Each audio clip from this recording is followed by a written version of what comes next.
ছেলে আমাকে গাড়ি চালানো শেখাচ্ছিল, সে আমার হাতের উপর হাত রেখে স্টিয়ারিং ধরাল আর বলল, আমরা পারফেক্ট টিম। আজকাল একা একা কোথাও যেতে পারি না। ছেলে বলল গাড়ি চালানো শিখতে। আমাদের গাড়িতে করে পাশের খোলা মাঠে নিয়ে গেল। ড্রাইভিং সিটে বসাল। প্রথমে ভয় লাগছিল। সে পাশের সিটে বসে আমার হাত ধরে স্টিয়ারিং ঘুরাতে শেখাল। তার হাত আমার হাতের উপর। ক্লাচ, ব্রেক, গিয়ার সব শেখাচ্ছিল। হঠাৎ গাড়ি একটু ঝাঁকি দিল। সে আমাকে কাছে টেনে নিয়ে বলল, টেনশন নিও না, আমি আছি কি। তার নিঃশ্বাস আমার গলায় লাগছিল। গাড়ি স্লো করতে গিয়ে আমার পা কাঁপছিল। সে আমার পায়ের উপর হাত রেখে ব্রেক টিপতে সাহায্য করল। মাঠের মধ্যে গাড়ি দাঁড় করিয়ে সে বলল, মা, আমরা পারফেক্ট টিম। একজন গাড়ি চালায়, আরেকজন সাহায্য করে। স্বামী স্ত্রীরা এভাবেই একসাথে সব কাজ করে। আমি কিছু বলতে পারলাম না। সে আমার দিকে তাকিয়ে বলল, আমি তোমাকে ভালোবাসি। তুমি আমার স্ত্রী হলে আমরা সারা জীবন এভাবে একসাথে থাকব। গাড়ির জানালা দিয়ে সূর্যাস্তের আলো ঢুকছিল। এই গল্পটি সম্পূর্ণ শুনলে আপনাদের পানি অটোমেটিক বের হয়ে যাবে, সো যত দ্রুত সম্ভব হাতের কাছে টিস্যু নিয়ে বসে পড়ো। বিছানার চাদর যেন নষ্ট না হয় সেটা সম্পূর্ণ খেয়াল রাখার অনুরোধ জানিয়ে গল্পটি এখন শুরু করব। তার আগে সর্বশেষ অনুরোধ, দয়া করে এমন পানি বের করার গল্প নিয়মিত শুনতে আমাদের চ্যানেলটি সকলেই সাবস্ক্রাইব করুন। ধন্যবাদ। হ্যালো বন্ধুরা, আমার নাম রূপালী সেন। আমার বয়স ৪১ বছর। আমার স্বামীর নাম বিকাশ সেন, বয়স ৪৬ বছর। আমাদের ২ সন্তান, রিদম আর প্রিয়া। রিদম ১৮ বছর বয়সী, কলেজে পড়ে। প্রিয়া ১১ বছর বয়সী, স্কুলে যায়। আজকের গল্পটা এক অদ্ভুত ঘটনা থেকে শুরু। সেদিন সকালে আমার ছেলে রিদম বলল, মা, তুমি কি জানো আমাদের বাড়ির পিছনে একটা পুরানো কুয়া আছে? আমি বললাম, হ্যাঁ, জানি। সেটা তো অনেক পুরানো, বন্ধ করে দেওয়া। রিদম বলল, কিন্তু কাল রাতে সেই কুয়া থেকে অদ্ভুত আওয়াজ আসছিল। মনে হচ্ছিল কেউ যেন নিচ থেকে ডাকছে। এই কথা শুনে আমার গা শিউরে উঠল। বিকাশ তখন অফিসে গেছে। প্রিয়া স্কুলে। শুধু আমি আর রিদম বাড়িতে। আমি বললাম, তুমি নিশ্চয়ই ভুল শুনেছ। কিন্তু রিদম জোর দিয়ে বলল, না মা, আমি স্পষ্ট শুনেছি। কেউ যেন আমার নাম ধরে ডাকছিল। আমার মনে পড়ল, আমাদের এই বাড়িতে আসার আগে এখানে একটা অদ্ভুত ঘটনা ঘটেছিল। বাড়ির আগের মালিক, একজন বয়স্ক লোক, হঠাৎ একদিন নিখোঁজ হয়ে গিয়েছিল। তার লাশ পর্যন্ত খুঁজে পাওয়া যায়নি। লোকে বলত সে নাকি সেই কুয়ায় পড়ে মরেছে। কিন্তু কুয়া তল্লাশি করেও কিছু পাওয়া যায়নি। দুপুরের দিকে আমি রান্নাঘরে কাজ করছিলাম। হঠাৎ পিছন থেকে একটা আওয়াজ পেলাম, রূপালী, রূপালী। আমি পিছনে ফিরে দেখি কেউ নেই। রিদম তার রুমে পড়াশোনা করছে। আমি ভাবলাম বাতাসের আওয়াজ হবে। কিন্তু এরপর থেকে বারবার এই আওয়াজ পেতে থাকলাম। কখনো রান্নাঘরে, কখনো বাথরুমে, কখনো বারান্দায়। মনে হচ্ছিল কেউ আমাকে ডাকছে। কিন্তু কেউ নেই। সন্ধ্যায় বিকাশ অফিস থেকে ফিরল। আমি তাকে সব বললাম। সে বলল, এসব কুসংস্কার। তুমি বেশি চিন্তা করছ। কিন্তু রাতে খাওয়ার সময় প্রিয়াও বলল, মা, আজ স্কুল থেকে ফেরার সময় মনে হচ্ছিল কেউ আমাকে ফলো করছে। রাতে ঘুমাতে গিয়ে আমার ঘুম আসছিল না। হঠাৎ মাঝরাতে একটা জোর শব্দ হল। মনে হল কিছু পড়ে গেল। আমি বিকাশকে ডাকলাম। সে ঘুমের মধ্যে বলল, কি হয়েছে? আমি বললাম, একটা শব্দ হয়েছে। দেখো তো কি। বিকাশ উঠে বাইরে গেল। কিছুক্ষণ পর ফিরে এসে বলল, কিছু নেই। হয়তো বিড়াল হবে। কিন্তু আমার মনে হচ্ছিল ব্যাপারটা এত সহজ নয়। পরের দিন সকালে আমি বাগানে গিয়ে দেখি পুরানো কুয়ার ঢাকনা একদিকে সরে গেছে। আমি রিদমকে ডেকে দেখালাম। রিদম বলল, মা, এটা তো কাল সন্ধ্যায় ঠিক ছিল। আমি বললাম, হয়তো বাতাসে উড়ে গেছে। কিন্তু কুয়ার ঢাকনা এত ভারী যে বাতাসে ওটা নড়ার কথা না। আমি সাহস করে কুয়ার কাছে গিয়ে নিচে তাকালাম। গভীর অন্ধকার। কিছু দেখা যাচ্ছে না। কিন্তু একটা অদ্ভুত গন্ধ আসছিল। পচা মাছের মতো গন্ধ। দুপুরে রিদম কলেজে গেল। প্রিয়া স্কুলে। বিকাশ অফিসে। আমি একা বাড়িতে। হঠাৎ দেখি কুয়ার কাছে একটা কালো ছায়া মতো কিছু দাঁড়িয়ে আছে। আমি চোখ কচলে আবার দেখি কিছু নেই। আমার খুব ভয় লাগছিল। আমি পাশের বাড়ির কাকিমার কাছে গেলাম। কাকিমা বয়স্ক মহিলা, এই এলাকায় অনেক দিন থাকেন। আমি তাকে সব বললাম। কাকিমা শুনে বলল, আরে তুই তো আগের মালিকের গল্প জানিস না। রামেশ কাকা, যার এই বাড়ি ছিল, সে একদিন হঠাৎ নিখোঁজ হয়ে যায়। কিন্তু নিখোঁজ হওয়ার আগে সে খুব অদ্ভুত আচরণ করছিল। কাকিমা বলল, রামেশ কাকা বলত, কুয়ার নিচে কিছু একটা আছে। সে প্রায় কুয়ার পাশে বসে থাকত আর বলত, তারা আমাকে ডাকছে। আমাকে নিচে যেতে হবে। আমরা ভেবেছিলাম বুড়ো মানুষ, মাথা খারাপ হয়ে গেছে। কিন্তু একদিন সকালে দেখি রামেশ কাকা নেই। কুয়ার ঢাকনা খোলা, কিন্তু নিচে তাকে খুঁজে পাওয়া যায়নি। এই কথা শুনে আমার গা আরও শিউরে উঠল। কাকিমা আরও বলল, তুই সাবধান থাকবি, কুয়ার কাছে যাবি না, আর যদি কেউ ডাকে সাড়া দিবি না। সন্ধ্যায় সবাই বাড়ি ফিরল। আমি কাউকে কিছু বললাম না। রাতে খাওয়ার পর আমরা টিভি দেখছিলাম। হঠাৎ বিদ্যুৎ চলে গেল। বিকাশ মোমবাতি জ্বালাল। তখনই কুয়ার দিক থেকে একটা আওয়াজ এল, রূপালি, এসো, এসো আমার কাছে গিয়ে। এবার সবাই শুনল। প্রিয়া ভয়ে আমার কোলে এসে বসল। রিদম বলল, এটা কিসের আওয়াজ? বিকাশ বলল, হয়তো কোনো বদমাইশ। আমি দেখে আসি। আমি তাকে থামিয়ে দিলাম। যেও না, খুব বিপদের গন্ধ পাচ্ছি। কিন্তু বিকাশ টর্চ নিয়ে বাইরে গেল। আমরা জানালা দিয়ে দেখছিলাম। বিকাশ কুয়ার কাছে গিয়ে টর্চের আলো ফেল। হঠাৎ সে চিৎকার করে পিছনে সরে এল। বিকাশ ফিরে এসে কাঁপতে কাঁপতে বলল, নিচে, নিচে একটা মুখ দেখলাম। সাদা মুখ, চোখ দুটো লাল। আমি বললাম, এখন কি করব? বিকাশ বলল, কাল পুলিশে খবর দেব। কিন্তু রাতে আর ঘুম এল না। বারবার সেই আওয়াজ আসছিল, রূপালি, এসো, আমি অপেক্ষা করছি। আমি বিছানায় কাঁপছিলাম। বিকাশও জেগেছিল। পরের দিন সকালে পুলিশ এল। তারা কুয়া পরীক্ষা করল, কিন্তু নিচে কিছু দেখতে পেল না। একজন পুলিশ নিচে নেমেও দেখল, কিছু নেই। তারা বলল, হয়তো আপনাদের ভুল হয়েছে, কিংবা কেউ মজা করছে। কিন্তু সেই রাত থেকে আরও অদ্ভুত ঘটনা ঘটতে থাকল। প্রায়ই রাতে দেখতাম কুয়ার কাছে কেউ দাঁড়িয়ে আছে, কালো পোশাকে একটা লম্বা মানুষ। কিন্তু কাছে গিয়ে দেখলে কিছু থাকত না। একদিন রিদম বলল, মা, আমি একটা জিনিস খেয়াল করেছি। যখনই আমি কুয়ার কাছে যাই তখনই মনে হয় কেউ আমার হাত ধরে টানছে। আর মনে হয় কেউ কানে কানে বলছে, নিচে এসো, এখানে অনেক সুন্দর জিনিস আছে।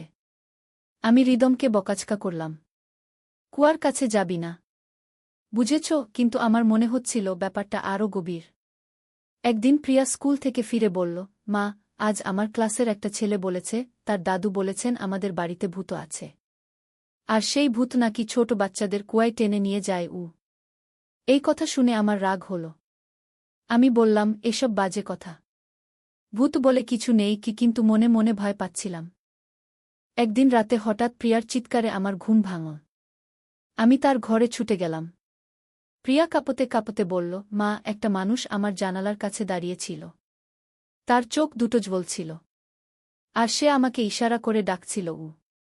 আমি জানালার কাছে গিয়ে দেখি কেউ নেই, কিন্তু জানালার কাছে হাতের ছাপ লাগা, বড় হাতের ছাপ। এরপর থেকে আমরা রাতে জানালা বন্ধ করে রাখতাম, কিন্তু তাতেও কাজ হল না। রাতে বারবার কুয়া থেকে আওয়াজ আসত, রূপালি, তোমার সময় এসে গেছে, আমার সাথে এসো। একদিন আমি সাহস করে কাকিমার কাছে আরও বিস্তারিত জানতে চাইলাম। কাকিমা বলল, আসলে রামেশ কাকার আগে এই বাড়িতে আরও একজন থাকত। তার নাম ছিল কৃষ্ণ। সে একজন তান্ত্রিক ছিল। লোকে বলত সে নাকি ভূতপ্রেত নিয়ে কাজ করত। কাকিমা আরও বলল, কৃষ্ণ একদিন একটা বট কাজ করছিল। সে কুয়ার নিচে একটা আত্মাকে বন্দী করতে চেয়েছিল, কিন্তু কাজটা ভুল হয়ে গেল। সেই আত্মা মুক্ত হয়ে তাকেই মেরে ফেল। তারপর থেকে সেই আত্মা কুয়ায় বাস করে, আর যারাই এই বাড়িতে থাকে তাদের বিপদে ফেলে। আমি জিজ্ঞেস করলাম, তাহলে উপায় কি? কাকিমা বলল, একটা উপায় আছে। তোকে সেই আত্মার সাথে লড়াই করতে হবে, কিন্তু সেটা খুব বিপজ্জনক। যদি হার যাস তাহলে তুইও সেই কুয়ায় বন্দী হয়ে যাবি। আমি ভাবলাম, আর কতদিন এভাবে ভয়ে ভয়ে থাকব? একদিন না একদিন তো কিছু করতেই হবে। আমি কাকিমাকে বললাম, আমাকে বলেন কি করতে হবে। কাকিমা বলল, আমাজনে একজন তান্ত্রিক আছেন, তার নাম বিশ্বনাথ বাবা। তিনি এই ধরনের সমস্যার সমাধান করেন, কিন্তু তার কাছে যেতে হলে অনেক সাহসের দরকার। আর তিনি যা বলবেন তা হুবহু করতে হবে গুই। আমি বিকাশকে সব বললাম। বিকাশ প্রথমে রাজি হল না। বলল, এসব কুসংস্কার আমি বিশ্বাস করি না কি, কিন্তু পরদিন রাতে যখন সেও কুয়া থেকে তার নাম ডাকার আওয়াজ শুনল, তখন সে রাজি হল। আমরা বিশ্বনাথ বাবার কাছে গেলাম। তিনি আমাদের সব শুনে বলল, হ্যাঁ, এটা একটা অশুভ আত্মার কাজ। এই আত্মা অনেক শক্তিশালী। কিন্তু আমি তোমাদের সাহায্য করব। তিনি আমাদের কয়েকটা মন্ত্র শেখালেন আর দিল একটা তাবিজ। বিশ্বনাথ বাবা বলল, এই আত্মা চায় যে কেউ তার সাথে থাকুক। সে একা। তাই সে বিভিন্ন মানুষকে প্রলোভন দেখিয়ে কুয়ায় নামায়। তারপর তাদের হত্যা করে নিজের সাথী বানায় গু। তিনি আরও বলল, তোমাদের মধ্যে যার সবচেয়ে সাহস আছে তাকেই কুয়ায় নামতে হবে। আর সেই আত্মার সাথে লড়াই করতে হবে। জিতলে আত্মা মুক্ত হয়ে চলে যাবে। হারলে তুমিও তার সাথী হয়ে যাবে গু। আমি বললাম, আমি যাব গু। বিকাশ বলল, না, আমি যাব গু। কিন্তু বিশ্বনাথ বাবা বলল, এই আত্মা মহিলাদের বেশি আকর্ষণ করে। তাই রূপালীকেই যেতে হবে গু। ভয়ানক লাগছিল। কিন্তু পরিবারের জন্য আমাকে সাহস করতেই হল। বিশ্বনাথ বাবা আমাকে একটা বিশেষ মন্ত্র শেখালেন। বলল, কুয়ায় নামার পর যখন আত্মা তোমার সামনে আসবে তখন এই মন্ত্র পড়বে। আর মনে রাখবে, যতই ভয় পাও, পিছু হটবে না গে। সেই রাতে আমরা সবাই প্রস্তুতি নিলাম। বিকাশ, রিদম আর প্রিয়া বাড়ির ভিতরে থাকল। আমি একা কুয়ার কাছে গেলাম। হাতে একটা মোমবাতি আর একটা দড়ি। কুয়ার ঢাকনা খুলে দেখি নিচে ঘুটঘুটে অন্ধকার। একটা ভয়ানক গন্ধ বের হচ্ছে। আমি দড়ি দিয়ে নিচে নামতে শুরু করলাম। নামতে নামতে মনে হচ্ছিল কুয়াটা অনেক গভীর। স্বাভাবিক কুয়ার চেয়ে অনেক বেশি গভীর। আর যত নিচে নামছি তত ঠান্ডা লাগছে। মোমবাতির আলো কাঁপছে। হঠাৎ আমার পা মাটিতে ঠেকল। আমি চারদিকে তাকালাম। কুয়ার নিচে একটা ছোট ঘরের মতো। দেয়ালে কিছু অদ্ভুত ছবি আঁকা। আর মেঝেতে কয়েকটা হাড়। তখনই পিছন থেকে একটা কণ্ঠস্বর এল। তুমি এসেছ? আমি অনেকদিন অপেক্ষা করছিলাম গু। আমি পিছনে ফিরে দেখি একটা কালো ছায়া দাঁড়িয়ে আছে। তার চোখ দুটো লাল। আমি কাঁপতে কাঁপতে বিশ্বনাথ বাবার শেখানো মন্ত্র পড়তে শুরু করলাম। ওম নমো ভগবতে রুদ্রায় উ। তখনই সেই ছায়া চিৎকার করে উঠল। এই মন্ত্র পড়িস না। আমি তোকে মেরে ফেলব। কিন্তু আমি মন্ত্র পড়তে থাকলাম।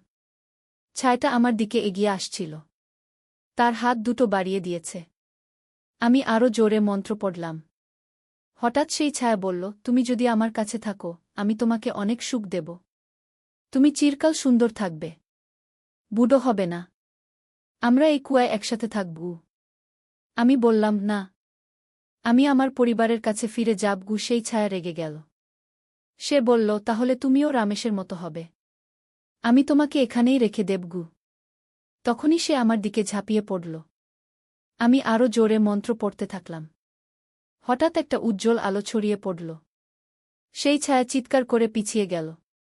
না, এই আলো নয়। আমি মরে যাব। আমি দেখি আমার হাতের তাবিজ থেকে আলো বের হচ্ছে। সেই আলোতে ছায়াটা ছোট হতে থাকল। সে বলল, দয়া করো। আমাকে ছেড়ে দাও। আমি চলে যাব। আর কখনো কাউকে বিরক্ত করব না। আমি বললাম, তুমি প্রতিশ্রুতি দাও যে আর কখনো কাউকে কষ্ট দেবে না। সে বলল, হ্যাঁ, আমি প্রতিশ্রুতি দিচ্ছি। আমি মুক্তি চাই। তখনই সেই উজ্জ্বল আলো আরও বাড়ল। ছায়াটা একেবারে মিলিয়ে গেল। আর একটা শান্ত কণ্ঠস্বর শুনতে পেলাম, ধন্যবাদ। তুমি আমাকে মুক্ত করেছ। আমি এতদিন এই কুয়ায় বন্দী ছিলাম। এবার আমি শান্তিতে চলে যেতে পারব গু। আমি দড়ি ধরে উপরে উঠে এলাম। বিকাশ, রিদম আর প্রিয়া আমাকে দেখে খুশিতে কেঁদে ফেল। আমি তাদের সব বললাম। সেই রাত থেকে আর কোনো অদ্ভুত ঘটনা ঘটল না। কুয়া থেকে আর কোনো আওয়াজ এল না। আমাদের বাড়িতে শান্তি ফিরে এল। কিন্তু গল্প এখানেই শেষ নয়। পরের দিন সকালে আমি কুয়ার কাছে গিয়ে দেখি, কুয়ার ভিতরে অনেক সোনার গহনা আর মুদ্রা পড়ে আছে। মনে হয় রামেশ কাকা আর অন্যান্য যারা এই কুয়ায় পড়েছিল তাদের সম্পদ। আমরা সেই সম্পদ পুলিশে দিয়ে দিলাম। পুলিশ তদন্ত করে দেখল এইগুলো অনেক পুরানো জিনিস। রামেশ কাকার পরিবারের লোকদের খবর দেওয়া হল। তারা এসে তাদের জিনিসপত্র নিয়ে গেল। কিন্তু সবচেয়ে আশ্চর্যের ব্যাপার হল, কুয়ার একদম তলায় একটা পুরানো বই পাওয়া গেল। সেই বইতান্ত্রিক কৃষ্ণর। বইটায় লেখা ছিল কিভাবে আত্মাদের বশ করতে হয়। কিন্তু শেষ পাতায় লেখা ছিল আমি ভুল করেছি। আত্মাকে বন্দী করতে গিয়ে নিজেই বন্দী হয়ে গেছি। যে এই বই পাবে সে দয়া করে আমাকে মুক্ত করে দেবে গি।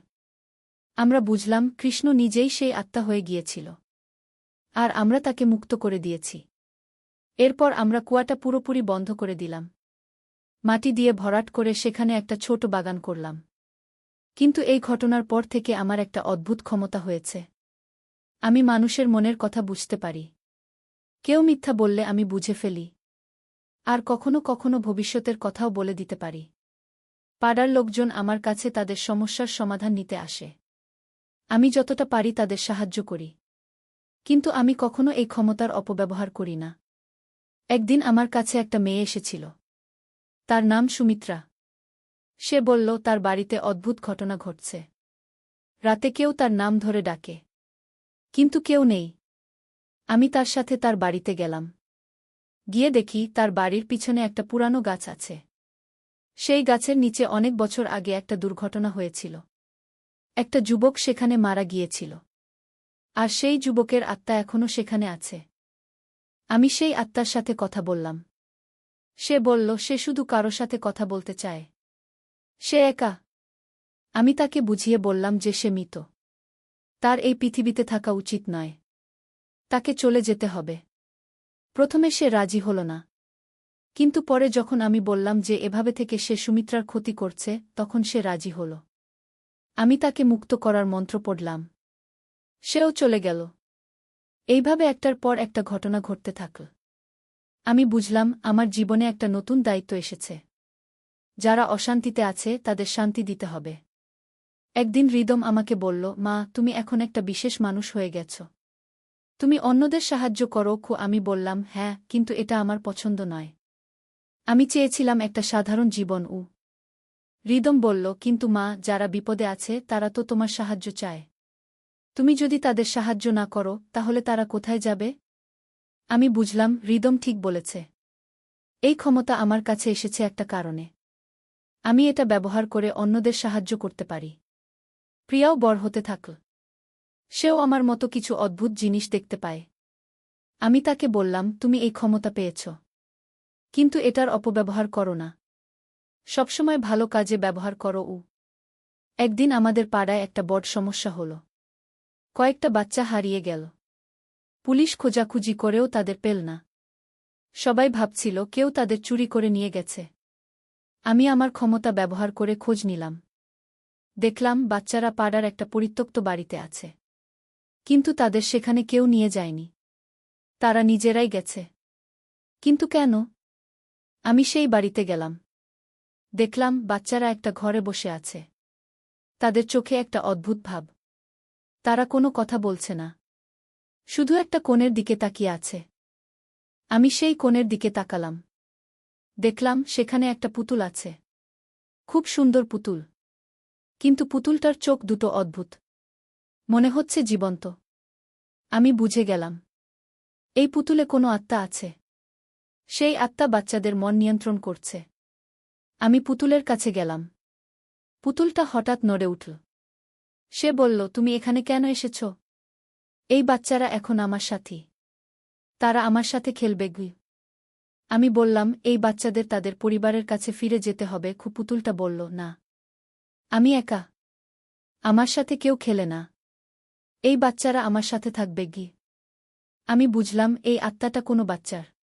সেও একা। তাই অন্য বাচ্চাদের তার সাথী বানাতে চায়। আমি তাকে বললাম, তুমি কি চিরকাল এভাবে একা থাকতে চাও? তোমার পরিবার নিশ্চয়ই তোমাকে খোঁজে। পুতুলটা বলল, আমার কোনো পরিবার নেই। আমি এই পুতুলে বন্দী। আমি তার গল্প শুনলাম। অনেক বছর আগে এই বাড়িতে একটা ছোট মেয়ে থাকত। তার নাম ছিল মিনি। সে এই পুতুল নিয়ে সবসময় খেলত। একদিন সে অসুস্থ হয়ে মারা যায়। মারার সময় সে বলেছিল, আমি এই পুতুলে থেকে যাব। তাহলে আমি একা থাকব না। আর সেই থেকে মিনির আত্মা এই পুতুলে আছে। সে চায় যে কেউ তার সাথে খেলুক। আমি মিনিকে বললাম, তুমি যদি এই বাচ্চাদের তাদের পরিবারের কাছে পাঠিয়ে দাও, আমি তোমাকে তোমার মা বাবার কাছে পৌঁছে দেব। মিনি বলল, আমার মা বাবা কি আমাকে চেনে? আমি তো অনেক দিন মরে গেছি গু। আমি বললাম, মা বাবা কখনো তাদের সন্তানকে ভুলে না।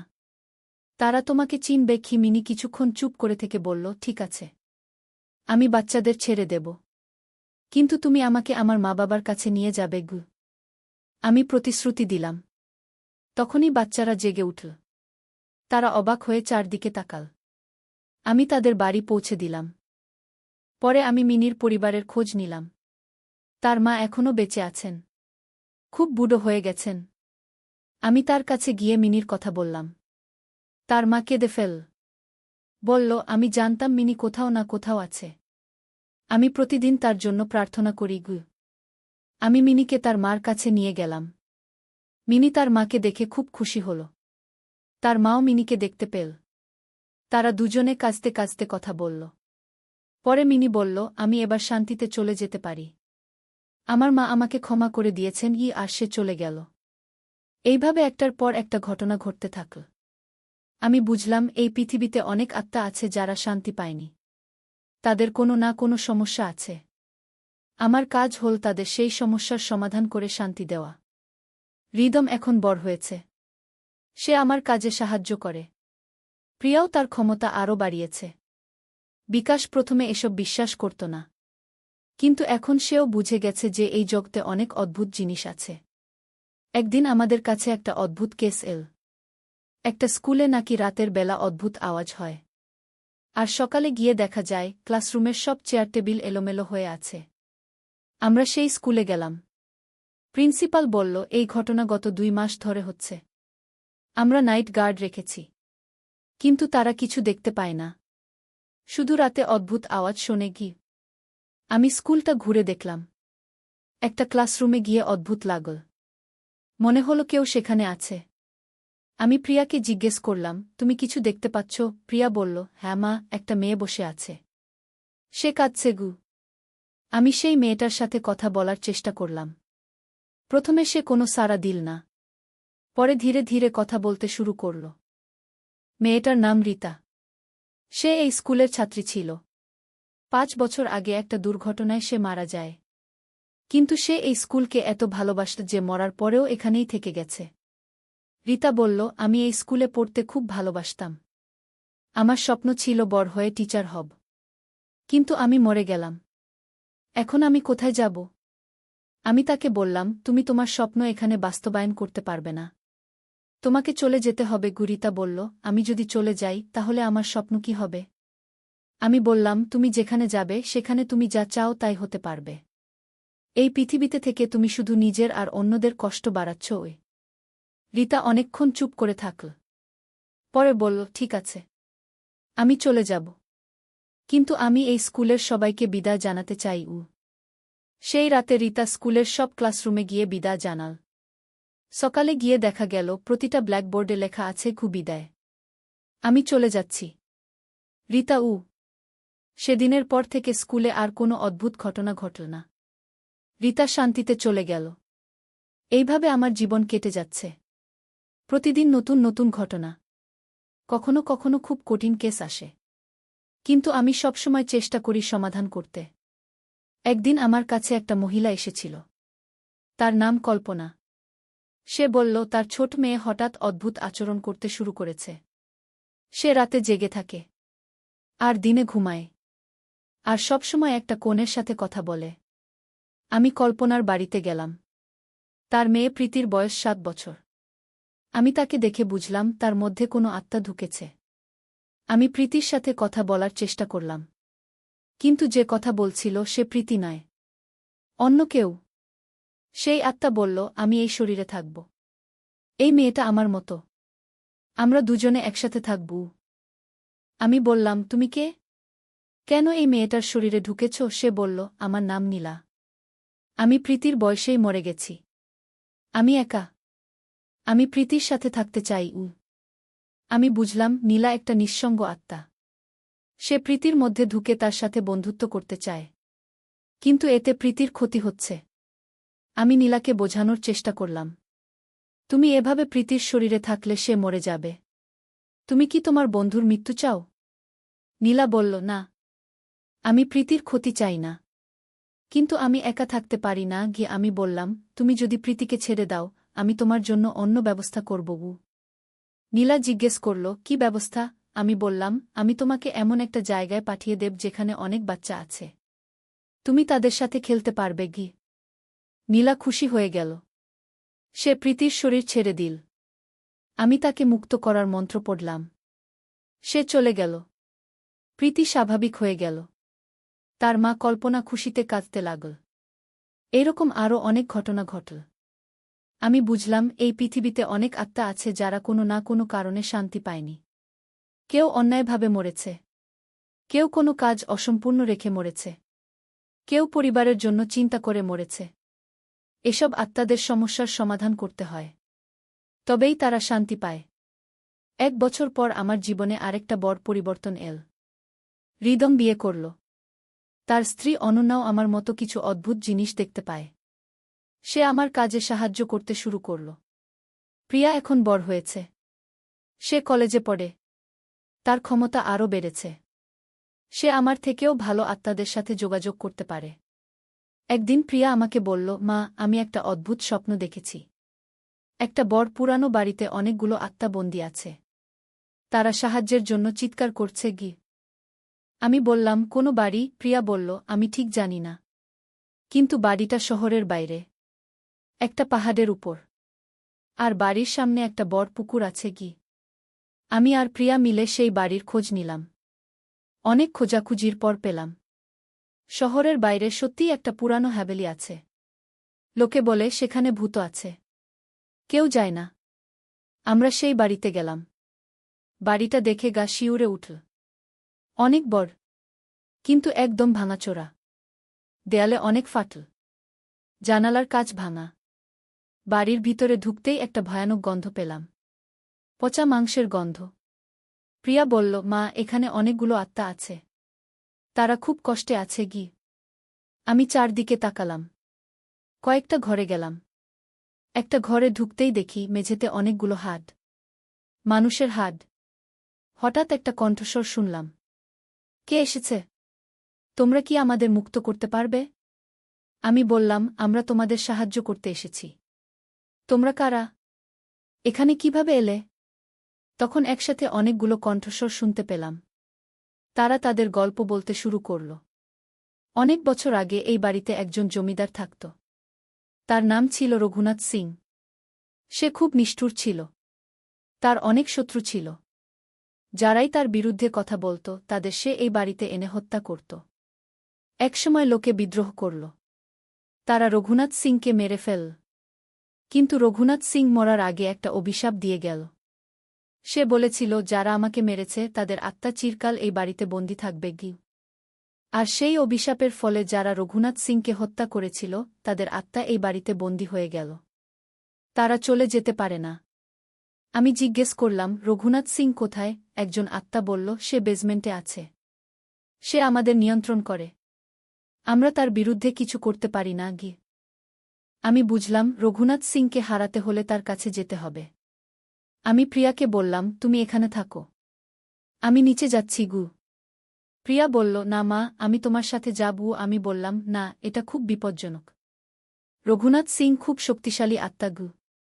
কিন্তু প্রিয়া জিদ করল। শেষে আমি তাকে নিয়ে বেজমেন্টে নামলাম। বেজমেন্ট একদম অন্ধকার। আমাদের টর্চের আলোতে দেখছিলাম। হঠাৎ একটা ভয়ানক হাসির আওয়াজ শুনলাম। হা হা হা। কে এসেছে আমার রাজ্যে? তোমরা কি আমার প্রজাদের মুক্ত করতে এসেছ? আমি চারদিকে তাকালাম। একটা বড় চেয়ারে একজন লম্বা মানুষ বসে আছে। তার পরনে রাজার পোশাক। কিন্তু তার মুখটা পচে গেছে। চোখ দুটো খোখা। এই হল রঘুনাথ সিং। সে বলল, আমি জানি তোমরা কেন এসেছ। কিন্তু আমি আমার প্রজাদের ছাড়ব না। তারা আমার সাথেই থাকবে গি। আমি বললাম, তুমি মরে গেছ। তোমার আর কোনো রাজত্ব নেই। এই আত্মাদের মুক্ত করক। রঘুনাথ সিং রেগে গেল। সে চিৎকার করে বলল, আমি রাজা। আমি অমর। আমার রাজত্ব চিরকাল থাকবে। তখনই সে আমার দিকে ঝাঁপিয়ে পড়ল। আমি তাড়াতাড়ি মন্ত্র পড়তে শুরু করলাম। কিন্তু সে খুব শক্তিশালী। আমার মন্ত্রে তেমন কোনো প্রভাব পড়ল না। প্রিয়া বলল, মা, আমি তাকে দুর্বল করার চেষ্টা করি, সে তার ক্ষমতা ব্যবহার করে রঘুনাথ সিংকে আক্রমণ করল। রঘুনাথ সিং কিছুটা দুর্বল হয়ে পড়ল। আমি সুযোগ নিয়ে আরও জোরে মন্ত্র পড়তে শুরু করলাম। কিন্তু রঘুনাথ সিং হার মানল না। সে আরও রেগে গেল। বলল, তোমরা দুজনেই আমার প্রজা হয়ে যাও। তাহলে আমি অন্যদের ছেড়ে দেবগু। আমি বললাম, না, আমরা তোমার প্রজা হব না গি। তখন রঘুনাথ সিং একটা ভয়ানক শক্তি প্রয়োগ করল। আমার আর প্রিয়ার দম বন্ধ হয়ে আসছিল। মনে হচ্ছিল আমরা মরে যাব। হঠাৎ উপর থেকে একটা আওয়াজ এল, রঘুনাথ, তোমার অত্যাচারের সময় শেষ। আমি উপরে তাকিয়ে দেখি অনেকগুলো উজ্জ্বল আত্মা নেমে আসছে। এরা সেই সব মানুষের আত্মা যাদের রঘুনাথ সিং হত্যা করেছিল। কিন্তু এবার তারা আর বন্দী নেই। তারা মুক্ত। একজন আত্মা বলল, রঘুনাথ, আমরা তোমার অভিশাপ ভেঙে ফেলেছি। এই দুই মহিলার সাহায্যে আমরা শক্তি পেয়েছি। এবার তুমি আমাদের সাথে চলো। আমাদের হিসাব মিটিয়ে নাও। রঘুনাথ সিং ভয় পেয়ে গেল। সে বলল, না, আমি তোমাদের সাথে যাব না। আমি এখানেই থাকব। কিন্তু সেই উজ্জ্বল আত্মারা তাকে ঘিরে ফেল। রঘুনাথ সিং চিৎকার করতে করতে তাদের সাথে চলে গেল। আমি আর প্রিয়া নিঃশ্বাস নিলাম। আমরা বুঝলাম বিপদ কেটে গেছে। বেসমেন্ট থেকে উপরে উঠে আসার পর দেখি বাড়িটা আস্তে আস্তে ভেঙে পড়ছে। রঘুনাথ সিংয়ের শক্তিতেই বাড়িটা টিকে ছিল। এখন সে চলে গেছে, তাই বাড়িও ভেঙে পড়ছে। আমরা তাড়াতাড়ি বাড়ি থেকে বের হয়ে এলাম। দূর থেকে দেখি পুরো বাড়িটা মাটিতে পড়ে গেল। কিন্তু বাড়ি ভাঙার সাথে সাথে একটা সুন্দর দৃশ্য দেখলাম। অনেকগুলো উজ্জ্বল আলো আকাশের দিকে উড়ে গেল। এইগুলো সেই সব আত্মা যারা রঘুনাথ সিংয়ের অভিশাপে বন্দী ছিল। এখন তারা মুক্ত। তারা শান্তিতে চলে যেতে পারল। এই ঘটনার পর আমার আর প্রিয়ার নাম ছড়িয়ে গেল। দূর দূরান্ত থেকে লোকেরা আসতে থাকল। কেউ ভূতের সমস্যা নিয়ে, কেউ অদ্ভুত স্বপ্নের সমস্যা নিয়ে, কেউ বা অন্য কোনো অলৌকিক সমস্যা নিয়ে। আমি যতটা পারি সবার সাহায্য করি। কিন্তু কখনো কখনো খুব কঠিন কেস আসে। এমন কেস যেগুলো সমাধান করা খুব বিপজ্জনক। একদিন আমার কাছে একটা পরিবার এল। তাদের ছোট ছেলে, নাম সোহান, তার বয়স 5 বছর। সে হঠাৎ অদ্ভুত কথা বলতে শুরু করেছে। সে বলে যে সে আগে অন্য কোনো বাড়িতে থাকত। আর তার অন্য মা বাবা ছিল। আমি সোহানের সাথে কথা বললাম। সে আমাকে তার আগের জীবনের কথা বলল। সে বলল তার নাম ছিল রাজু। সে ঢাকায় থাকত। তার বাবা একটা দোকান চালাত। কিন্তু একদিন একটা দুর্ঘটনায় সে মরে যায়। আমি বুঝলাম এটা পুনর্জন্মের ঘটনা। রাজুর আত্মা সোহানের শরীরে জন্ম নিয়েছে। কিন্তু সোহান তার আগের জীবনের কথা মনে রেখেছে। সোহানের বাবা মা খুব চিন্তিত। তারা বলল, সোহান আমাদের ছেলে নয় মনে হচ্ছে। সে অন্য কারো মতো আচরণ করে কি। আমি তাদের বোঝালাম যে এটা স্বাভাবিক ঘটনা। কখনো কখনো আত্মা তার আগের জীবনের স্মৃতি নিয়ে জন্মায়। কিন্তু সময়ের সাথে এই স্মৃতি মিলিয়ে যাবে। আমি সোহানকে বললাম, তুমি এখন সোহান। রাজু তোমার আগের জীবন। তুমি এখন নতুন পরিবারে আছ। তাদের ভালোবাসো। ধীরে ধীরে সোহান স্বাভাবিক হয়ে গেল। তার আগের জীবনের স্মৃতি মিলিয়ে গেল। সে তার নতুন পরিবারের সাথে খুশিতে থাকতে লাগল। এরকম আরও অনেক অদ্ভুত কেস আসত। একবার একটা মহিলা এসেছিল। তার স্বামী মারা যাওয়ার পর থেকে সে স্বামীর কণ্ঠস্বর শোনে। স্বামী নাকি তাকে বিভিন্ন কাজের পরামর্শ দেয়া। আমি সেই মহিলার বাড়িতে গিয়ে দেখলাম সত্যিই তার স্বামীর আত্মা সেখানে আছে। কিন্তু সে চলে যেতে পারছে না। কারণ তার স্ত্রী তাকে ছাড়তে পারছে না। আমি সেই মহিলাকে বোঝালাম, তোমার স্বামী মারা গেছে। তাকে শান্তিতে যেতে দাও। তুমি তাকে আটকে রেখেছ। মহিলা কাঁদতে লাগল। বলল, আমি তাকে ছাড়তে পারি না। আমি তার ছাড়া বাঁচতে পারব না গিয়ে। আমি বললাম, তুমি বাঁচতে পারবে। কিন্তু তোমার স্বামীকে চলে যেতে দাও। সে তোমার মঙ্গল চায়। কিন্তু তুমি তাকে আটকে রাখছ। অনেক বোঝানোর পর মহিলা রাজি হল। সে তার স্বামীকে বিদায় জানাল। স্বামীর আত্মা শান্তিতে চলে গেল। এইভাবে একটার পর একটা কেস সমাধান করতে করতে আমার বয়স হয়ে গেল। রিদমের একটা ছেলে হয়েছে। তার নাম অদিত্য। প্রিয়াও বিয়ে করেছে। তার একটা মেয়ে আছে। নাম পূর্ণিমা। অদিত্য আর পূর্ণিমা দুজনেই আমাদের মতো অদ্ভুত ক্ষমতা নিয়ে জন্মেছে।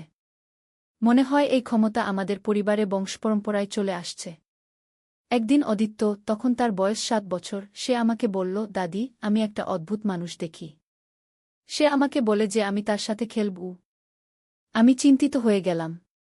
অদিত্যের চারপাশে তাকিয়ে দেখি একটা বাচ্চা ছেলের আত্মা ঘোরাফেরা করছে। সে অদিত্যের সাথে বন্ধুত্ব করতে চায়। আমি সেই আত্মার সাথে কথা বললাম। তার নাম তনা। সে ২ বছর আগে অ্যাক্সিডেন্টে মরে গেছে। সে একা, তাই অদিত্যের সাথে বন্ধুত্ব করতে চায়। আমি তনয়কে বোঝালাম যে সে মৃত। তার এই পৃথিবীতে থাকার দরকার নেই। আমি তাকে এমন জায়গায় পাঠিয়ে দেব যেখানে অনেক বাচ্চা আছে। তনয় রাজি হল। আমি তাকে মুক্ত করে দিলাম। এইভাবে আমাদের পরিবারের সবাই এই অদ্ভুত জগতের সাথে জড়িত হয়ে গেল। আমরা যারা সাহায্য চায় তাদের সাহায্য করি। যারা শান্তি চায় তাদের শান্তি দেই। কিন্তু এই কাজ করতে গিয়ে আমি অনেক কিছু শিখেছি। শিখেছি যে মৃত্যুর পর জীবন আছে। আত্মা অমর। কিন্তু যদি কোনো কাজ অসম্পূর্ণ থাকে, কোনো চিন্তা মনে থাকে, তাহলে আত্মা শান্তি পায় না। আর সবচেয়ে বড় কথা, ভালোবাসা সবকিছুর উপরে। যদি সত্যিকারের ভালোবাসা দিয়ে কাউকে সাহায্য করো, তাহলে যত বড় সমস্যাই হোক না কেন, তার সমাধান হয়ে যায়। আজ আমার বয়স ৫০ হয়ে গেছে। কিন্তু আমার কাজ এখনও শেষ হয়নি। প্রতিদিন নতুন নতুন কেস আসে। আমি যতদিন পারি ততদিন এই কাজ করে যাব। কারণ আমি জানি এই পৃথিবীতে অনেক আত্মা আছে যারা সাহায্যের অপেক্ষায় আছে। তাদের সাহায্য করা আমার দায়িত্ব।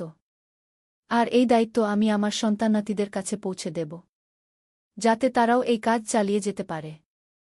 এই হল আমার গল্প। একটা সাধারণ গৃহিণী থেকে শুরু করে কিভাবে আমি একজন আত্মার সাহায্যকারী হয়ে গেলাম। এই যাত্রা অনেক কঠিন ছিল। অনেক বিপদের মুখোমুখি হতে হয়েছে। কিন্তু শেষ পর্যন্ত সব ঠিক হয়েছে। আর যারা এই গল্প শুনছেন তাদের বলব, যদি কখনো এরকম কোনো অদ্ভুত ঘটনার সম্মুখীন হন, ভয় পাবেন না। সাহস রাখবেন। আর সব সময় মনে রাখবেন, ভালোবাসা আর দয়াই সবচেয়ে বড় শক্তি। এই গল্প শেষ করার আগে একটা কথা বলি। যে কুয়ার কথা দিয়ে গল্প শুরু করেছিলাম, সেই কুয়ার জায়গায় এখন একটা সুন্দর বাগান। প্রতিদিন সকালে আমি সেই বাগানে যাই। ফুলের পরিচর্যা করি। আর মনে মনে সেই সব আত্মাদের জন্য প্রার্থনা করি যাদের আমি মুক্ত করেছি। কারণ আমি জানি তারা এখন শান্তিতে আছে। আর এটাই আমার সবচেয়ে বড় পুরস্কার। আর হ্যাঁ, রিদম এখনও গাড়ি চালানো শেখায়। কিন্তু এখন সে তার স্ত্রী অননাকে শেখায়। আর বলে, আমরা পারফেক্ট টিম। কি এই কথা শুনলে আমার সেই দিনের কথা মনে পড়ে যায় যেদিন সব শুরু হয়েছিল। জীবন সত্যিই অদ্ভুত। কখন কোথায় কি ঘটে যায় কেউ জানে না। কিন্তু যাই ঘটুক না কেন, সাহস রাখতে হয়। আর মনে রাখতে হয় যে সব সমস্যারই সমাধান আছে। শুধু ধৈর্য আর বিশ্বাস রাখতে হয়। আমার গল্প এখানেই শেষ। কিন্তু আমার যাত্রা চলমান। যতদিন বেঁচে থাকব ততদিন যারা সাহায্য চাইবে তাদের সাহায্য করব। কারণ এটাই আমার জীবনের উদ্দেশ্য হয়ে গেছে। ধন্যবাদ সবাইকে আমার গল্প শোনার জন্য। আশা করি আপনাদের ভালো লেগেছে। নদীর ধারে সেই গা। প্রথম অধ্যায়, শুরুজাত। পদ্মা নদীর ধারে একটা ছোট্ট গ্রাম ছিল, নাম তার রূপসী গ্রাম। গ্রামের নাম শুনলেই মনে হতো কত সুন্দর হবে। আর সত্যিই গ্রামটা ছিল অপূর্ব সুন্দর। সবুজ ধানক্ষেত, নারিকেল আর সুপারি গাছের সারি, আর নদীর শীতল হাওয়া, সব মিলিয়ে এক স্বর্গের মতো জায়গা। এই গ্রামেই থাকত একটা ছেলে, নাম তার আলম। বয়স তখন ১৭ কি ১৮ হবে। ফর্সা রং, লম্বা চুল, আর চোখে একটা স্বপ্ন, বড় হয়ে সে লেখক হবে। প্রতিদিন সন্ধ্যায় নদীর ধারে বসে সে লিখত তার ডায়েরিতে। কখনো কবিতা, কখনো গল্প, কখনো শুধু মনের কথা। আলমের বাবা মোক্তার সাহেব ছিলেন গ্রামের স্কুলের প্রধান শিক্ষক। মা রহিমা বেগম ছিলেন একজন নরম মনের মহিলা, যিনি সবসময় সবার জন্য রান্না করতেন। তাদের ছোট্ট টিনের চালের বাড়িটা ছিল গ্রামের মাঝখানে। আলমের একটা ছোট বোন ছিল, সামিয়া। বয়স তার ১০ বছর। চঞ্চল, দুষ্টু, কিন্তু খুব মিষ্টি। সে সবসময় ভাইয়ের পিছন পিছন ঘুরত। ভাইয়া, আমাকে নিয়ে চলো না। এই ছিল তার প্রিয় সংলাপ। দ্বিতীয় অধ্যায়, নতুন প্রতিবেশী। একদিন গ্রামে নতুন একটা পরিবার এলো। তারা ঢাকা থেকে এসেছিল। বাবা একজন সরকারি চাকরিজীবী, বদলি হয়ে এই উপজেলায় এসেছেন। তাদের সাথে ছিল একটা মেয়ে, নাম তার তানিয়া। তানিয়া ছিল আলমের সমবয়সী। লম্বা চুল, বড় বড় চোখ, আর মুখে সবসময় একটা হাসি। সে ছিল খুবই পড়ুয়া। বই পড়তে তার খুব ভালো লাগত। প্রথম দিন যখন সে গ্রামের স্কুলে ভর্তি হল, তখন সবাই অবাক হয়ে তাকে দেখছিল। শহুরে মেয়ে, কিন্তু কোনো অহংকার নেই।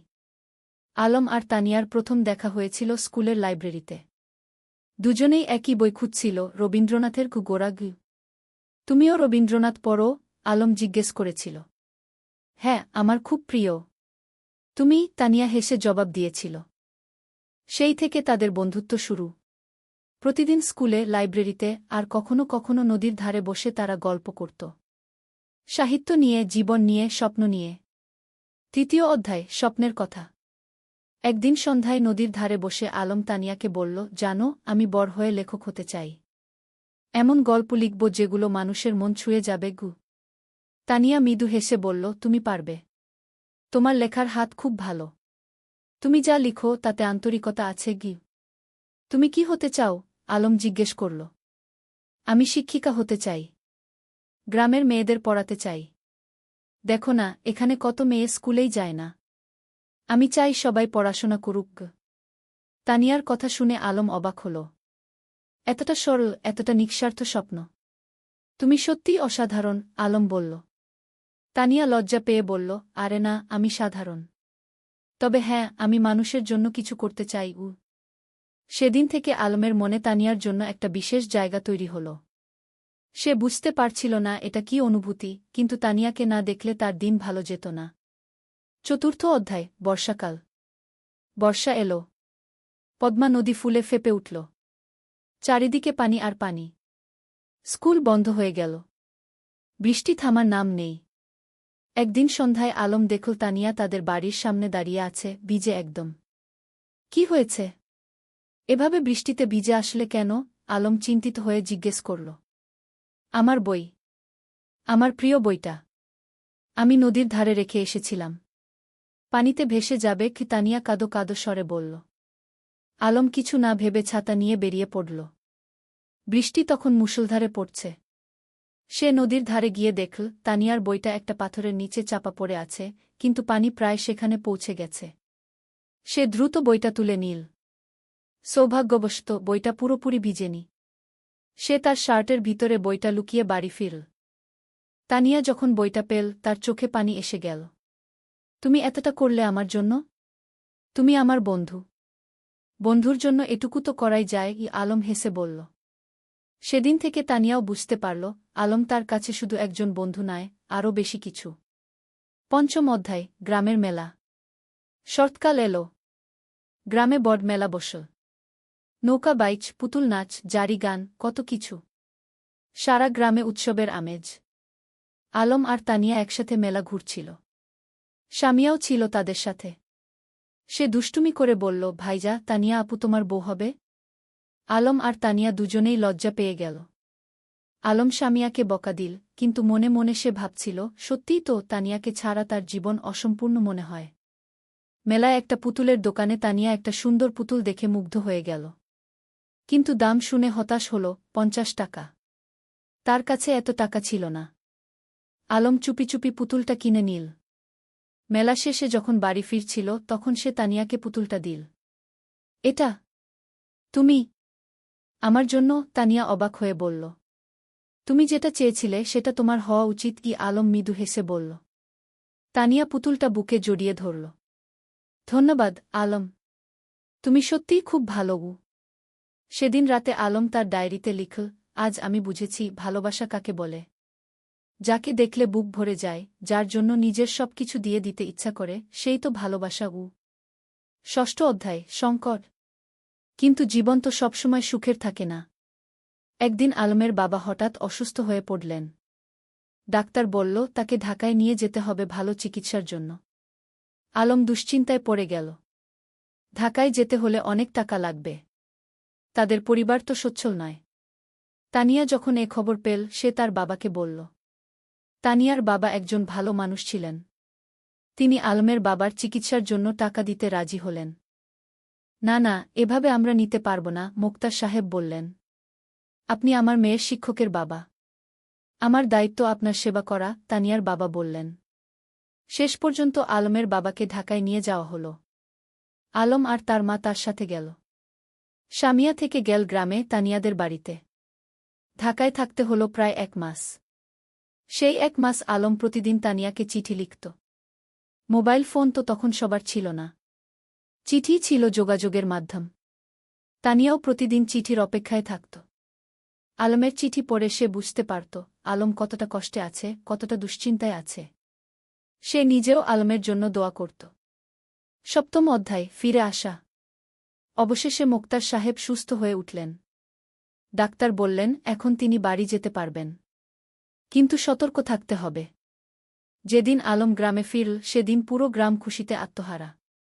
সবাই মোক্তার সাহেবকে দেখতে এলো। তানিয়াও এলো সামিয়াকে নিয়ে। আলম তানিয়াকে দেখে বলল, তোমার চিঠিগুলো আমাকে শক্তি দিয়েছে। ঢাকায় যখন খুব কষ্ট লাগত তখন তোমার চিঠি পড়ে আবার ভালো লাগত। আমি জানতাম তুমি ফিরে আসবে। আমি বিশ্বাস রাখিনি, হারাইনি, তানিয়া মৃদু হেসে বলল। সেদিন বিকেলে নদীর ধারে বসে আলম তানিয়াকে বলল, তানিয়া, আমি তোমাকে কিছু বলতে চাই। বলো, তানিয়া বলল। আমি তোমাকে ভালোবাসি। ঢাকায় থাকার সময় প্রতিটা মুহূর্তে তোমার কথা মনে পড়েছে। তুমি ছাড়া আমার জীবন অর্থহীন। তানিয়া কিছুক্ষণ চুপ করে রইল। তারপর বলল, আমিও তোমাকে ভালোবাসি আলম। কিন্তু আমরা এখনো ছোট। আমাদের পড়াশোনা শেষ করতে হবে, নিজেদের প্রতিষ্ঠিত করতে হবে। তারপর আমরা একসাথে থাকব। আলম তার কথা শেষ করল। হ্যাঁ, একসাথে থাকব, তানিয়া হেসে মাথা নাড়ল। 8ম অধ্যায়, সময়ের পরীক্ষা। পরের কয়েক বছর দ্রুত কেটে গেল। আলম আর তানিয়া দুজনেই খুব ভালো ছাত্র ছিল।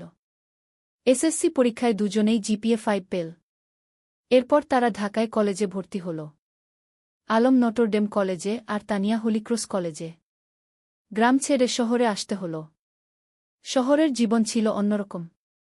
ব্যস্ততা, ভিড়, শব্দ, সবকিছু গ্রামের থেকে আলাদা। কিন্তু আলম আর তানিয়া তাদের লক্ষ্য থেকে বিচলিত হল না। প্রতি সপ্তাহান্তে তারা দেখা করত। কখনো রমনা পার্কে, কখনো টিএসসিতে, কখনো কোনো বইয়ের দোকানে। তারা একে অপরকে উৎসাহ দিত, সাহস দিত। এইচএসসি পরীক্ষায়ও দুজনেই ভালো ফল করল।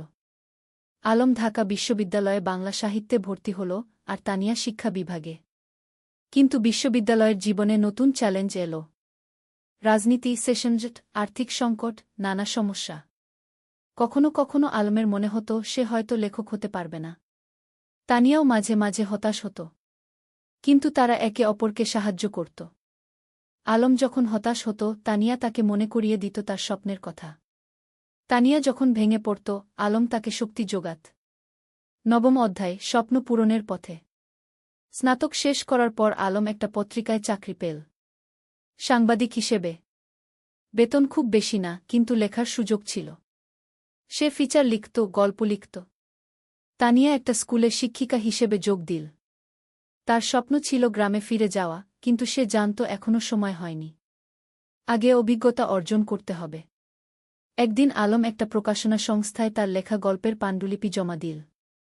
সে একটা উপন্যাস লিখেছিল, নদীর ধারে সেই গাগ।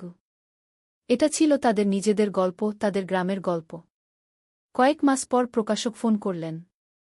আপনার বই আমরা প্রকাশ করতে চাই। গল্পটা খুব সুন্দর, আবেগময়। আলম বিশ্বাস করতে পারছিল না।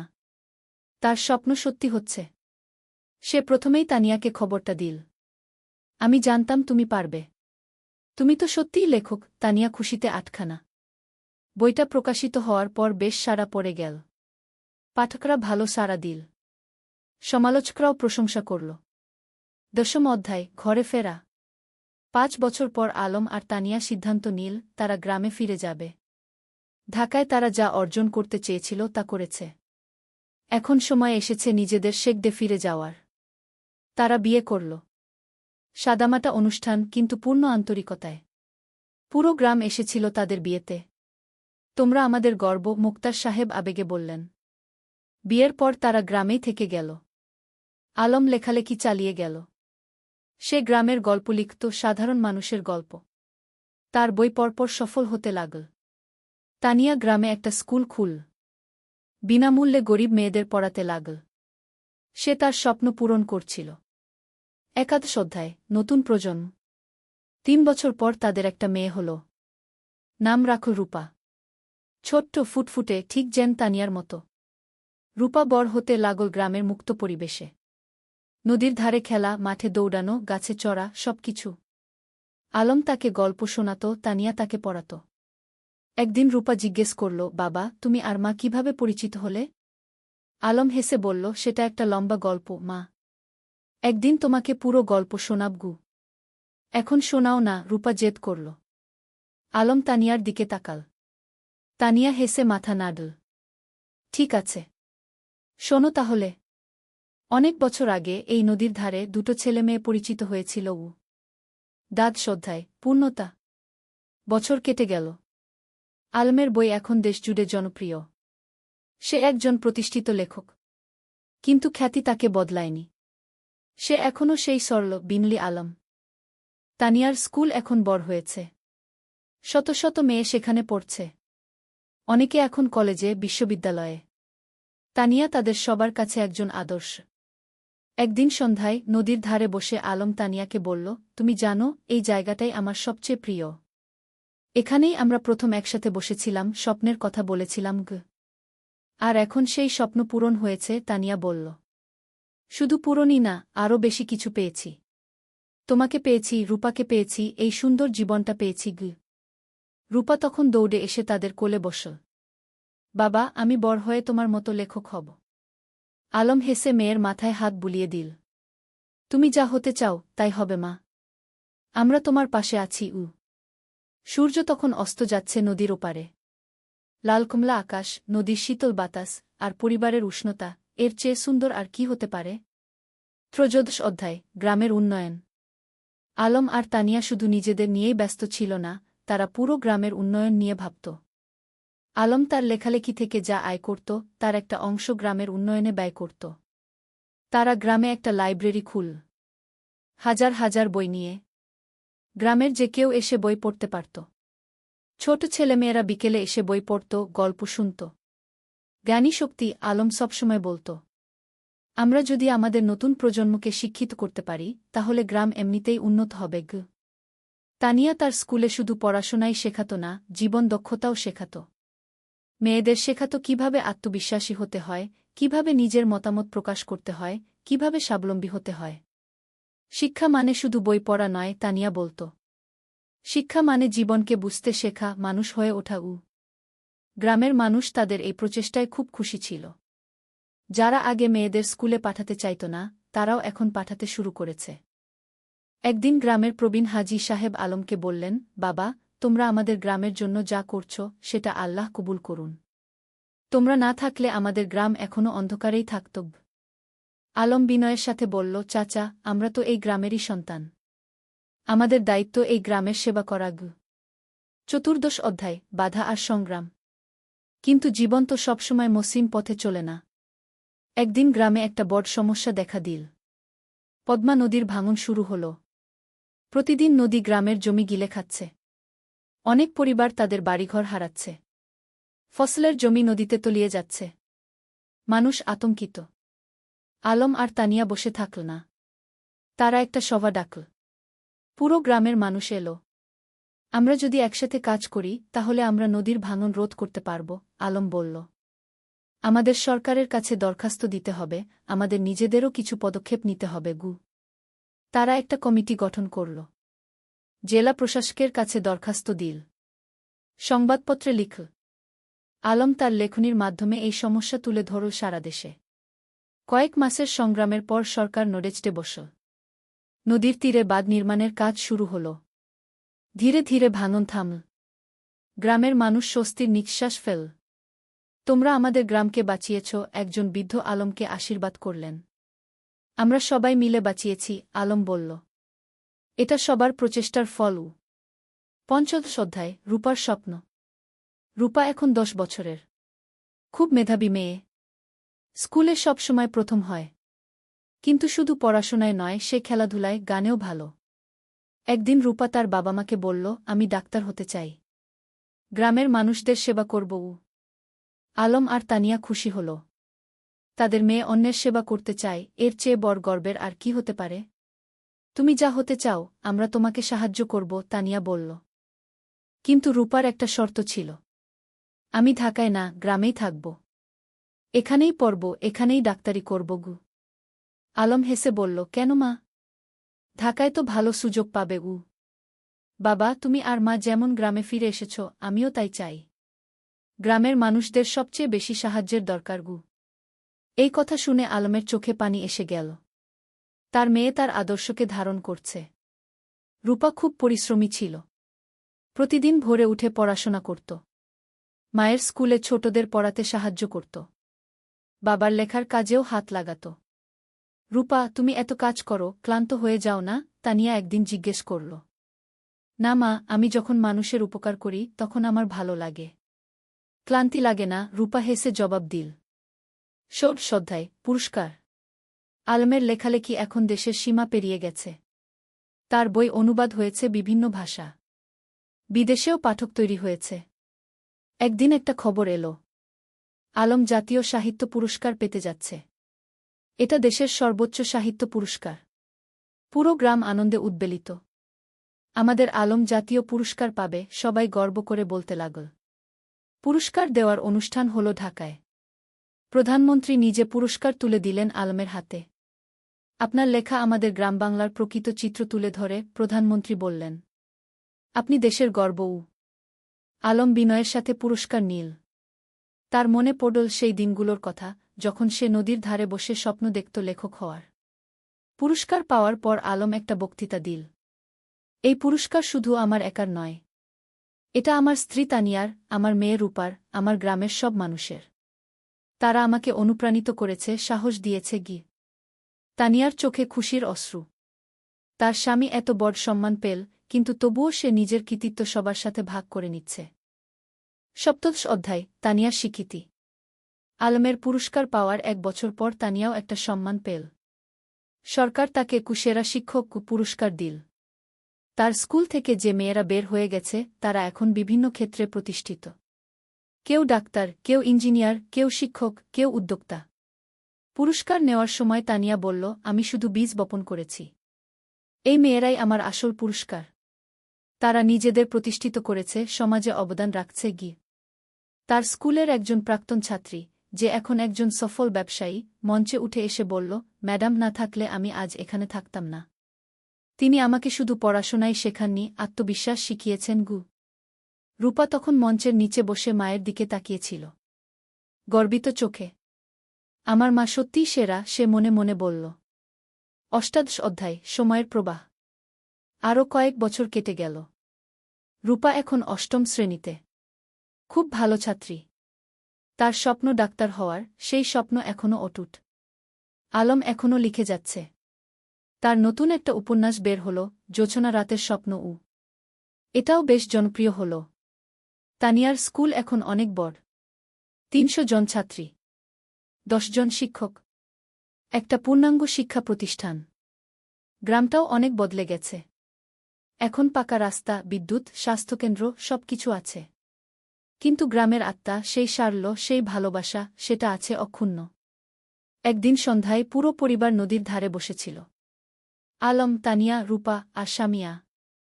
শামিয়া এখন বিবাহিত, তার একটা ছেলে আছে। ভাইয়া, মনে আছে যখন আমি ছোট ছিলাম, তুমি আর ভাবি এখানে বসে গল্প করতে? শামিয়া হেসে বলল। মনে আছে, আলম হেসে বলল। সেই সময়গুলো কত সুন্দর ছিল। এখনকার সময়ও কম সুন্দর নয়, তানিয়া বলল। আমরা একসাথে আছি, সুস্থ আছি, খুশি আছি, এর চেয়ে বড় সৌভাগ্য আর কি? রূপা বলল, বাবা, তোমার আর মায়ের মতো আমিও একজন ভালো মানুষকে জীবনসঙ্গী হিসেবে পেতে চাই। আলম মেয়ের মাথায় হাত রেখে বলল, তুমি পাবে মা। তবে তার আগে তোমার স্বপ্ন পূরণ করো। ডাক্তার হও। তারপর জীবনসঙ্গী খুঁজবে গু। 49 অধ্যায়, নতুন চ্যালেঞ্জ। রূপা এসএসসি পরীক্ষা দিল। ফলাফল বেরোল, জিপিএ 5। পুরো গ্রাম খুশি। আলম আর তানিয়া গর্বিত। কিন্তু এখন একটা বড় সিদ্ধান্ত নিতে হবে। রূপা ডাক্তার হতে চায়, আর তার জন্য তাকে মেডিকেল কলেজে ভর্তি হতে হবে। কিন্তু গ্রামে তো মেডিকেল কলেজ নেই। বাবা, আমি ঢাকা মেডিকেলে ভর্তি হতে চাই, রূপা বলল। আলম একটু চিন্তিত হল। কিন্তু তুমি তো বলেছিলে গ্রামে থাকবে। হ্যাঁ বাবা, আমি গ্রামে ফিরে আসব। কিন্তু ভালো ডাক্তার হতে হলে ভালো প্রতিষ্ঠান থেকে পড়তে হবে। আমি 5 বছর ঢাকায় থাকব, তারপর ফিরে আসব এবং গ্রামে একটা হাসপাতাল খুলব। তানিয়া বলল, মেয়েটা ঠিকই বলছে। আমরাও তো ঢাকায় গিয়ে পড়াশোনা করেছিলাম। তারপর ফিরে এসেছি গু। রূপা ঢাকা মেডিকেল কলেজে ভর্তি হল। প্রথম দিকে গ্রাম ছেড়ে যেতে খুব কষ্ট হচ্ছিল, কিন্তু সে জানত এটা তার লক্ষ্যের জন্য প্রয়োজন। আলম আর তানিয়া প্রতি মাসে ঢাকায় যেত মেয়েকে দেখতে। রূপা ফোনে প্রতিদিন কথা বলত। 20 অধ্যায়, পরিবারের বন্ধন। 5 বছর খুব দ্রুত কেটে গেল।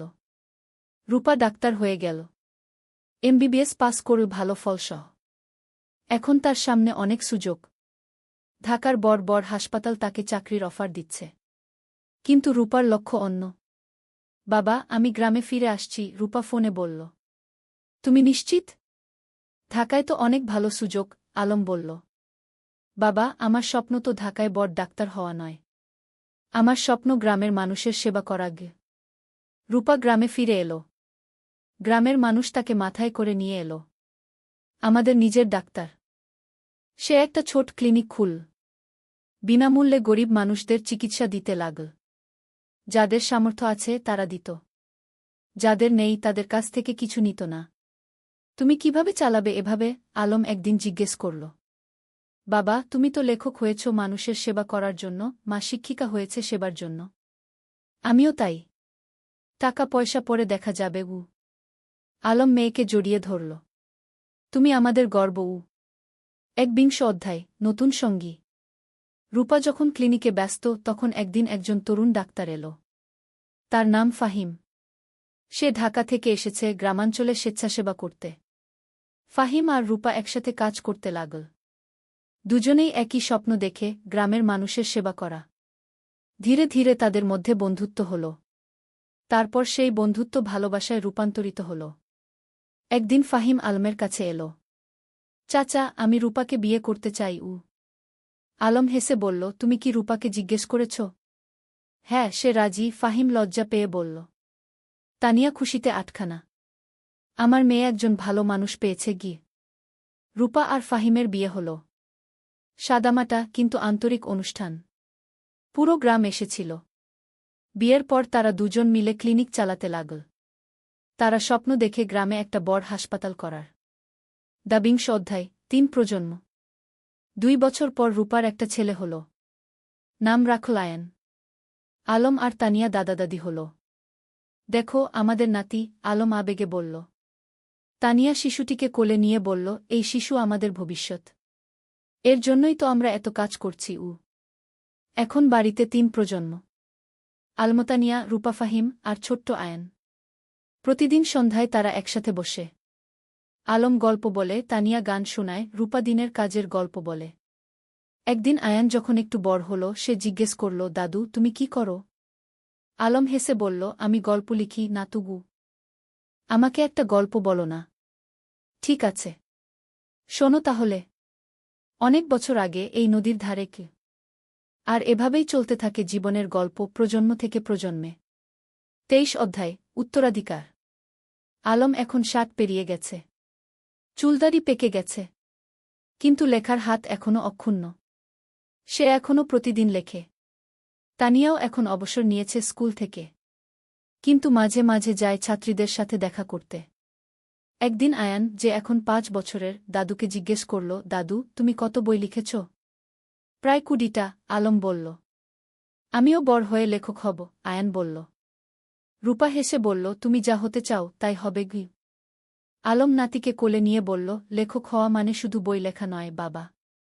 লেখক হওয়া মানে মানুষের কথা বলা, সত্য বলা, ভালোবাসা ছড়িয়ে দেওয়া। আমি সব করব, আয়ান উৎসাহিত হয়ে বলল। তানিয়া নাতিকে আদর করে বলল, তুমি করবে, আমরা জানি। 24 অধ্যায়, গ্রামের হাসপাতাল। রূপা আর ফাহিমের স্বপ্ন ছিল গ্রামে একটা বড় হাসপাতাল খোলার। তারা কয়েক বছর ধরে টাকা জমিয়ে রাখছিল। আলমও তার রয়্যালটির একটা অংশ দিয়েছিল। অবশেষে সেই দিন এল। তারা একটা 3 তলা হাসপাতাল তৈরি করল। নাম দিল রূপসী হাসপাতাল। উদ্বোধনের দিন পুরো জেলা থেকে মানুষ এল। স্বাস্থ্যমন্ত্রী নিজে এসে উদ্বোধন করলেন। এই হাসপাতাল শুধু একটা স্বাস্থ্যসেবা কেন্দ্র নয়, মন্ত্রী বললেন। এটা একটা স্বপ্নের বাস্তবায়ন। ডা. রূপা আর ডা. ফাহিম যা করেছেন সেটা অনুকরণীয়। হাসপাতালে 10টা বেড, অপারেশন থিয়েটার, ল্যাবরেটরি, সবকিছু আছে। আর সবচেয়ে বড় কথা, গরিবদের জন্য বিনামূল্যে চিকিৎসার ব্যবস্থা। আলম গর্বে বুক ফুলিয়ে বলল, আমার মেয়ে যা করেছে আমি কলম দিয়ে তা করতে পারিনি। তুমি কলম দিয়ে মানুষের মন ছুঁয়েছ, আমি হাত দিয়ে মানুষের শরীর সারাচ্ছি। দুটোই সমান গুরুত্বপূর্ণ, রূপা বলল। 25 অধ্যায়, প্রত্যাবর্তন। একদিন গ্রামে একটা আশ্চর্য ঘটনা ঘটল। যে ছেলেটা 30 বছর আগে গ্রাম ছেড়ে আমেরিকায় গিয়েছিল সে ফিরে এল। তার নাম জামিল। সে আমেরিকায় একজন সফল ব্যবসায়ী। কিন্তু বয়স হয়েছে, এখন শেখদে ফিরতে চায়। জামিল আলমের সাথে দেখা করতে এল। আমি তোমার বই পড়েছি আমেরিকায় বসে। সেই বই পড়ে আমার গ্রামের কথা মনে পড়ে গেল। তাই ফিরে এলাম। স্বাগতম, আলম হাসি মুখে বলল। জামিল বলল, আমি এই গ্রামের জন্য কিছু করতে চাই। তুমি কি পরামর্শ দাও? আলম ভাবল একটু। তারপর বলল, গ্রামে একটা কারিগরি প্রশিক্ষণ কেন্দ্র খোলো। যুবকদের হাতে কলমে কাজ শেখাও। তাহলে তারা চাকরি পাবে, স্বাবলম্বী হবে। জামিল খুশি হল। চমৎকার আইডিয়া। কয়েক মাসের মধ্যে একটা কারিগরি প্রশিক্ষণ কেন্দ্র খোলা হল। সেখানে ছেলেমেয়েরা কম্পিউটার, ইলেকট্রনিক্স, সেলাই, রান্না, নানা বিষয়ে প্রশিক্ষণ পেতে লাগল। এভাবে একে একে গ্রামে নতুন নতুন সুবিধা যুক্ত হতে লাগল। কেউ ফিরে এসে স্কুলে দান করল, কেউ রাস্তা বানিয়ে দিল, কেউ মসজিদ মন্দির সংস্কার করল। আলম দেখছিল আর ভাবছিল, একজন মানুষ যদি ভালো কাজ শুরু করে তাহলে সেটা অন্যদেরও অনুপ্রাণিত করে। কি 26 অধ্যায়, পরবর্তী প্রজন্ম। আয়ান এখন 10 বছরের। খুব মেধাবী ছেলে। সে দাদুর কাছে বসে গল্প শোনে, দাদির কাছে থেকে জীবনের পাঠ নেয়। একদিন স্কুলে একটা রচনা প্রতিযোগিতা হল। বিষয় ছিল আমার স্বপ্নের বাংলাদেশ। আয়ান লিখল, আমার স্বপ্নের বাংলাদেশে সবাই শিক্ষিত হবে।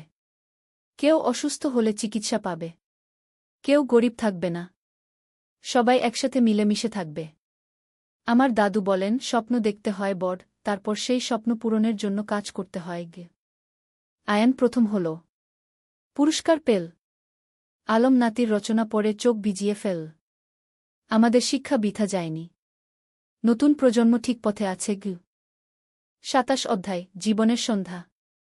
আলম এখন 65 পেরিয়ে গেছে। শরীর একটু দুর্বল হয়ে এসেছে। কিন্তু মন এখনও তরুণ। একদিন ডাক্তার বলল, তার হার্টে সমস্যা আছে। বিশ্রাম নিতে হবে। রূপা খুব চিন্তিত। বাবা, তুমি এখন আর এত কাজ করবে না। বিশ্রাম নাও। কিন্তু আলম কি থেমে থাকার মানুষ? সে এখনও লেখে, মানুষের সাথে দেখা করে, গ্রামের উন্নয়নের কাজে যুক্ত থাকে। তানিয়া বলল, তুমি একটু শান্ত হও। আমরা এত কাজ করেছি, এখন পরের প্রজন্মকে দায়িত্ব দাও। তুমি ঠিক বলছ, আলম মেনে নিল। কিন্তু আমার একটা শেষ ইচ্ছা আছে। কি? তানিয়া জিজ্ঞেস করল। আমি আমাদের জীবনের গল্পটা লিখতে চাই। একটা আত্মজীবনী। যাতে পরের প্রজন্ম জানতে পারে আমরা কিভাবে স্বপ্ন দেখেছিলাম, কিভাবে সেই স্বপ্ন পূরণ করেছিলাম। তুমি লেখো, তানিয়া হেসে বলল। আমি তোমাকে সাহায্য করব। 28 অধ্যায়, শেষ বই। পরের 6 মাস আলম লিখল তার জীবনের গল্প। নদীর ধারে সেই গা, একটি জীবন কথা কি নাম দিল। বইটাই ছিল তাদের প্রথম দেখা, প্রথম প্রেম, সংগ্রাম, সফলতা, ব্যর্থতা, সবকিছু। বই প্রকাশিত হওয়ার পর দেশজুড়ে সাড়া পড়ে গেল। মানুষ পড়ল আর অনুপ্রাণিত হল। একজন পাঠক চিঠি লিখল, আপনার বই পড়ে আমি বুঝেছি স্বপ্ন দেখা আর তা পূরণ করা সম্ভব। আমিও এখন আমার গ্রামে ফিরে যাব, কিছু করব। আলম এই চিঠি পড়ে খুশি হল। দেখো তানিয়া, আমাদের জীবন বৃথা যায়নি। আমরা মানুষকে অনুপ্রাণিত করতে পেরেছি। 29 অধ্যায়, বিদায়। এক শীতের সকালে আলম ঘুম থেকে উঠল না। তার হার্ট অ্যাটাক হয়েছে। রূপা যতই চেষ্টা করল, কিছু করতে পারল না। আলম চলে গেল। পুরো গ্রাম শোকে মুহ্যমান। আমাদের আলম চলে গেল, সবাই কাঁদল। তানিয়া কান্নায় ভেঙে পড়ল। তুমি আমাকে একা ফেলে চলে গেলে? রূপা মাকে সান্ত্বনা দিল। মা, বাবা চলে যায়নি। তার লেখায় সে বেঁচে আছে। তার কাজে সে বেঁচে আছে। আমাদের মধ্যে সে বেঁচে আছে গিউ। আলমের জানাজায় হাজার হাজার মানুষ এল। তাকে সমাহিত করা হল গ্রামের কবরস্থানে, নদীর পাশে, যেখানে সে জীবনের অনেকটা সময় কাটিয়েছে। ৩০ অধ্যায়, উত্তরাধিকার, শেষ অধ্যায়। আলমের মৃত্যুর পর তানিয়া ভেঙে পড়েনি। সে আরও শক্ত হয়েছে। আলম চলে গেছে, কিন্তু তার স্বপ্ন চলে যায়নি। আমাকে সেই স্বপ্ন বাঁচিয়ে রাখতে হবে গু। সে গ্রামের লাইব্রেরিটাকে কি আলম স্মৃতি লাইব্রেরিকে নাম দিল। সেখানে আলমের সব বই রাখা হল। রূপা হাসপাতালে আরও বেশি মনোযোগী হল। বাবা চাইতেন আমি মানুষের সেবা করি।